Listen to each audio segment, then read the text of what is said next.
Okay mga babies, kakain na tayo. Maglalagay muna tayo ng pagkain. Ayan.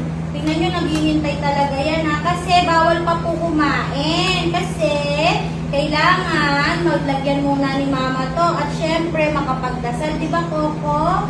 Kasi nagpe-pray po kami bago kumain eh.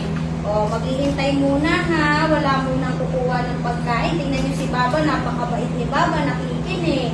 O, si Tita Kelly. Okay mga babies, bago kumain, magpe-pray muna tayo ha. Si Lalan daw maglilid ng prayer. Okay Lalan? Halika na, magdadasal na tayo.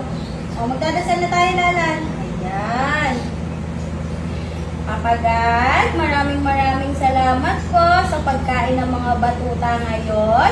Maraming salamat po sa mga blessing niyo sa amin sa araw-araw. Maraming salamat po dahil lagi po silang healthy. Thank you din po.